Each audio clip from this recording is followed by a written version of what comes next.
안녕하세요. 저는 마이크로칩 보안 제품을 지원하고 있는 곽상신 수석입니다. 우선 마이크로칩 실적 웨비나에 참여해 주셔서 감사드립니다. 오늘은 자동차 내의 보안 시스템으로 자율주행과 차량 내 인포테인먼트 시스템을 위한 CAN-FD의 보안 메시지와 시큐어 부트에 대해서 이야기해 보겠습니다. 먼저 사이버 보안의 사용에 관련되어 자동차 업계가 어떤 방향으로 가는지 이야기해 보겠습니다. 추가로 마이크로칩의 TA백을 이용한 보안 측면에서의 성능 향상에 관해 설명해 드리겠습니다. 자동차의 보안은 다른 산업 분야와 마찬가지로 점차 그 중요성이 강조되고 있습니다. 기존 자동차의 시스템에서는 외부 시스템과 연결된 기능은 RK 또는 PK 등 자동차 출입에 관련된 키 분야였다면, 이제는 블루투스, 와이파이, 5G 및 GPS 신호 등과 같이 다양한 통신 및 제어 기능을 가지고 있습니다.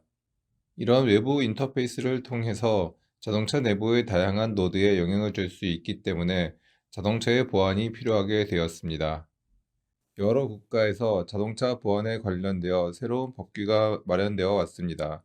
ISO와 같은 국제 표준화 기구에서 보안과 관련된 표준화를 진행했을 뿐만 아니라 미국 도로교통안전국, 즉 NHTSA와 같은 기구에서 보안과 관련된 다양한 가이드라인을 제시하고 있습니다. 또한 기존 자동차 내부 통신으로 많이 사용되고 있는 CAN 통신 네트워크의 한계로 인해 더 많은 정보를 빠르게 전달할 수 있는 CAN-FD 네트워크로 옮겨가면서 데이터 및 메시지 전송에 보안 기능을 적용하는 것이 가능해졌습니다. 차량 내 다양한 기능의 추가로 멀티미디어 및 차량 내 통신뿐만 아니라 차량 간의 통신 및 차량과 사물 간의 통신이 가능하면서 복잡한 네트워크에서 보안의 중요성도 강화되고 있습니다. 자동차 제조사에서는 다양한 분야의 요구와 안전의 측면에 대비해 자체 보안 사양을 만들고, 각 부품 공급사들로 하여금 그 기능을 준수해 줄 것을 요구하고 있습니다. 자동차 내부 네트워크에 대한 보안 관점으로 보자면 크게 몇 가지 중요한 흐름이 있습니다. 첫째, 시큐어 부트와 펌웨어 업데이트와 관련된 보안 기능입니다. 최근 자동차 시스템은 많은 MCU를 이용한 전자 제어 기능이 추가되고 있으며, 그 성능 및 복잡성이 증가하고 있습니다.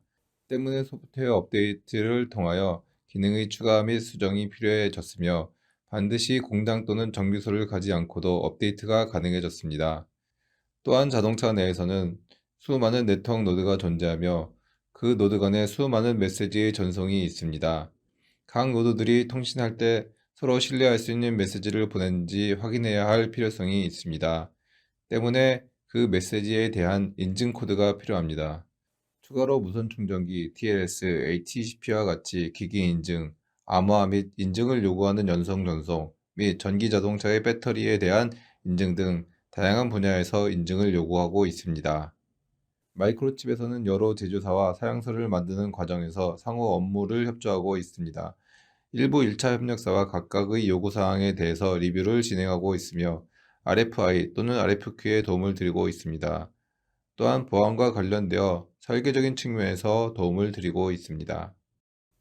보안 기능이 추가적인 요구 상황에 따라 많은 제조사들은 어플리케이션 기능을 담당하는 MCU 코어에 추가로 보안 기능을 담당하는 새로운 코어를 가지고 있는 시스템으로 변경해야 합니다. 이러한 새로운 MCU를 이용할 경우 가격적인 측면에서 큰 폭의 비용 상승이 일어날 수 있습니다.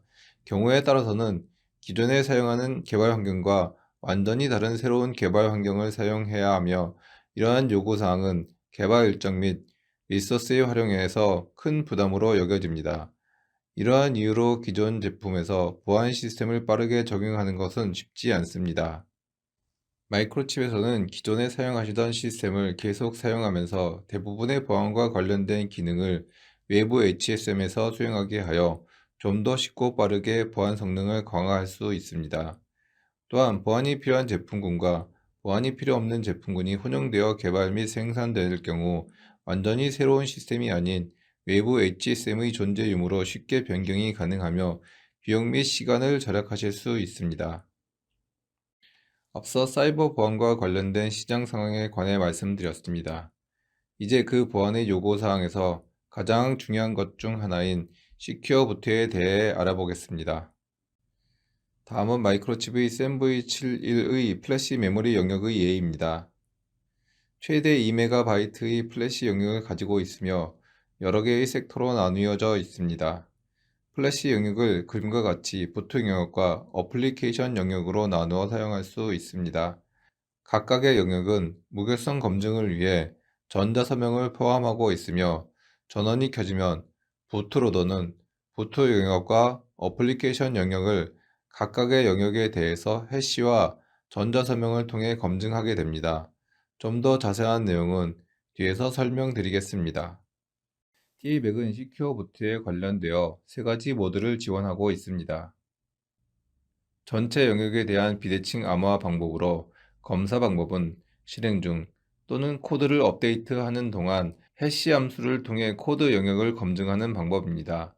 코드의 전체 영역을 검사하기 때문에 수 미리세컨드의 시간이 필요할 수 있으며 해당 모듈에 허용되는 부트 시간 또는 MCU의 성능에 따라 검사 시간이 달라집니다. TA100의 경우 몇 가지 다른 방법을 선택할 수 있습니다. 전체 영역을 비대칭 암호화로 검사하기가 어려운 경우 대안으로 두 가지 방법을 제시할 수 있는데 이때는 코드 업데이트와 실행 중의 검증에 있어서 각각 다른 방법을 사용합니다. 코드 업데이트의 경우 전체 비대칭 암호화 방법과 마찬가지로 전체 코드를 해시 연산을 통해 다이제스트를 구하고 그 결과를 이용하여 전자서명을 검증합니다. 전자서명의 검증이 끝나면 그 다이제스트 값을 TA100에 저장합니다. MCU의 성능의 한계로 다이제스트 연산이 어려울 경우 TA100이 연산을 하도록 할 수도 있습니다. 매 부팅 시마다 MCU는 해시 연산을 통해 다이제스트를 생성하고 TA100에 저장되어 있는 다이제스트와 비교하여 무결성을 검증할 수 있습니다. 다른 방법으로는 전체 영역에 대한 다이제스트를 검증하는 것과 마찬가지로 코드 업데이트를 하는 동안 전체 영역을 해시 함수를 통해 다이제스트를 생성하고 전자서명을 통해 검증합니다. 하지만 TA100에 전체 영역의 다이제스트 값을 저장하는 것이 아니라 최대 50개의 작은 영역으로 나누어 다이제스트를 저장합니다. 실행 중 MCU의 검사 방식도 바뀌어 전체 영역의 다이제스트를 구하는 것이 아닌 무작위 순서에 의해 다이제스트 값을 요구하고 그 결과를 TA100에 저장된 다이제스트들과 비교하여 검증합니다. 이러한 방법은 부팅 시간을 빠르게 하여 시스템의 초기화 시간을 빠르게 할 수 있는 장점이 있습니다. 지금까지 어플리케이션 영역의 메모리에 대한 시큐어 업데이트 및 시큐어 부트에 대해서 설명드렸습니다. 이제 부트 이전 단계에 대해서 이야기해 보겠습니다. MCU에 전원이 들어오고 처음 하는 동작에 관련된 절차에 대해서 설명드리겠습니다. 예를 들면 안전한 개발 환경에서 마이크로칩 스튜디오에서 부트로더 프로젝트를 개발하여 컴파일하고 빌드한 후 부트로더용 헥사 파일을 생성합니다. 전자서명을 생성하기 위해 taconfig GUI와 OEM의 개인 키를 이용하여 해시 및 전자서명을 진행합니다. taconfig GUI가 부트 프로젝트에 전자서명을 포함한 새로운 부트 헥사 파일을 생성하고 마이크로칩 스튜디오를 이용하여 호스트 MCU에 기록할 수 있습니다. taconfig GUI가 부트 헥사 파일에 전자서명을 포함한 새로운 부트 헥사 파일을 생성하고 마이크로칩 스튜디오를 이용하여 호스트 MCU에 기록할 수 있습니다. 호스트 MCU는 부트로더의 해시 연산을 진행하고 그 다이제스트와 전자서명을 TA100에 전달합니다. TA100은 저장되어 있는 공개키를 이용하여 다이제스트와 전자서명 값을 비교 그 결과를 호스트 MCU에 전달합니다. 호스트 MCU는 부트로더의 해시 연산을 진행하고 그 다이제스트와 전자서명을 TA100에 전달합니다. TA100은 저장되어 있는 공개키를 이용하여 다이제스트와 전자서명 값을 비교 그 결과를 호스트 MCU에 전달합니다. 첫 부트로더의 무결성이 확인된 후 더 빠른 부팅이 필요하면 TA100에 다이제스트 결과를 저장하고 그 결과를 비교하는 것도 가능합니다. TA100에서 전자서명 또는 다이제스트를 확인하여 문제가 없음을 호스트에 리턴하면 프리부트 프로세서가 완료됩니다. 주의할 사항은 전자서명은 공개키 알고리즘이 개인키로 소명되어 있어야 하며 서명의 길이는 64바이트입니다. 이 과정들은 시큐어 부트를 진행하기 전에 검증되어야 하며 전체 영역을 검증하는 방식일 경우에 하나입니다. 부팅 프로세서에서 앞서 설명드린 절차를 마무리한 경우 일반적인 부팅 프로세서를 진행하게 됩니다.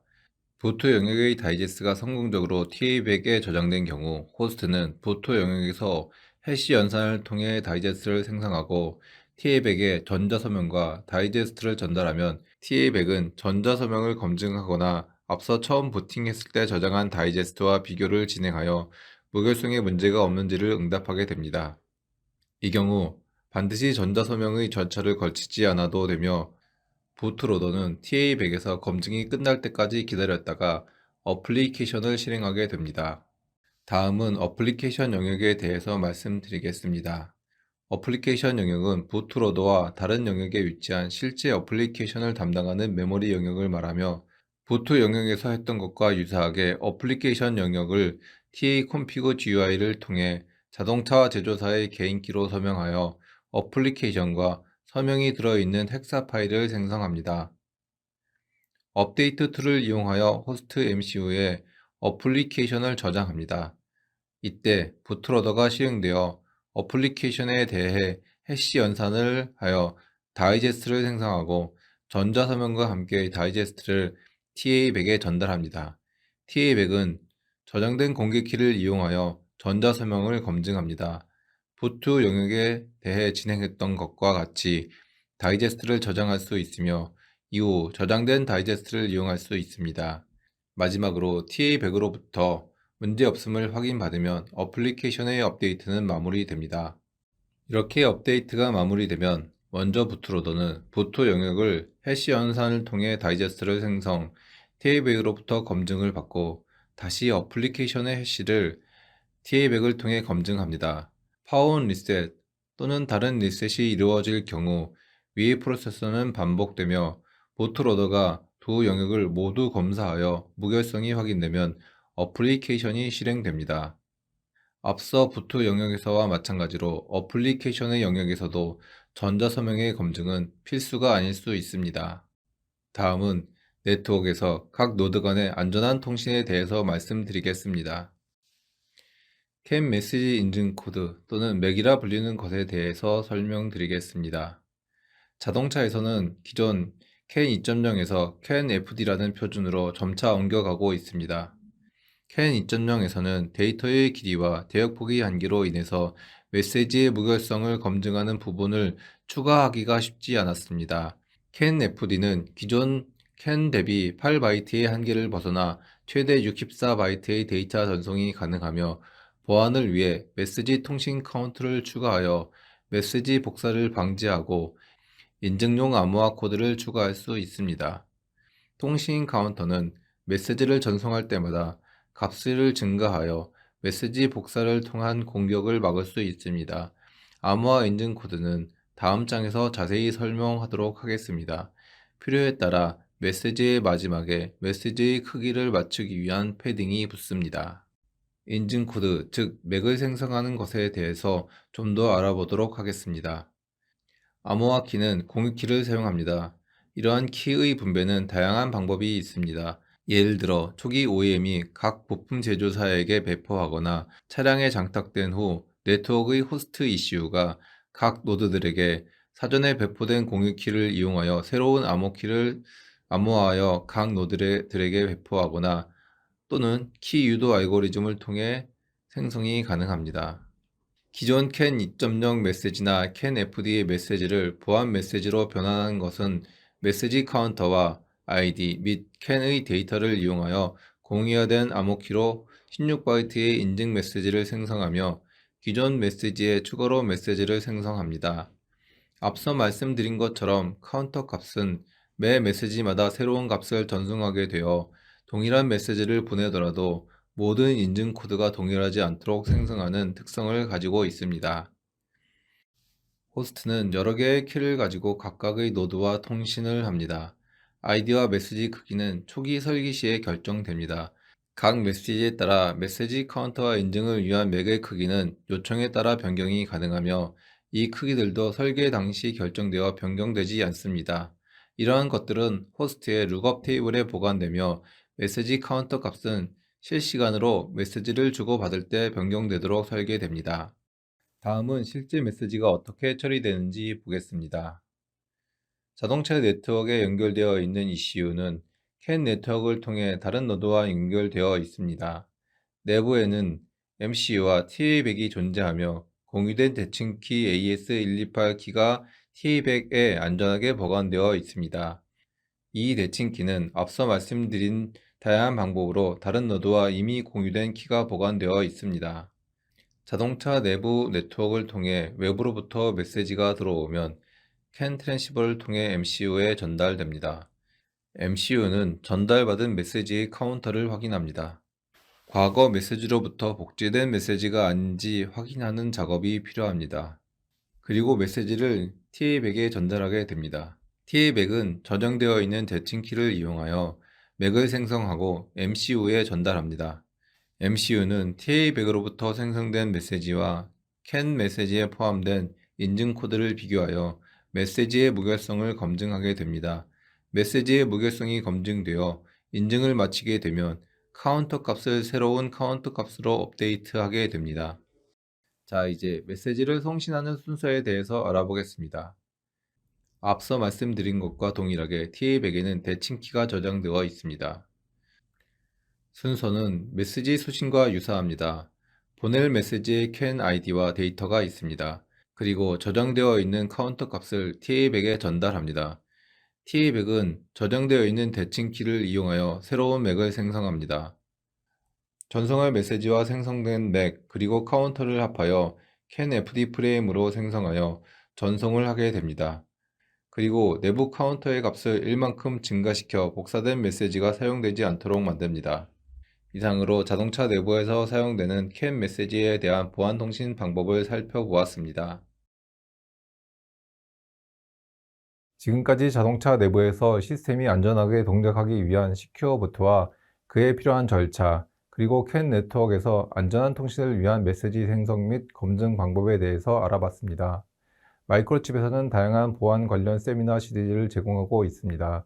관심을 가져주셔서 감사드리며 다음 웹비나에서 뵙겠습니다.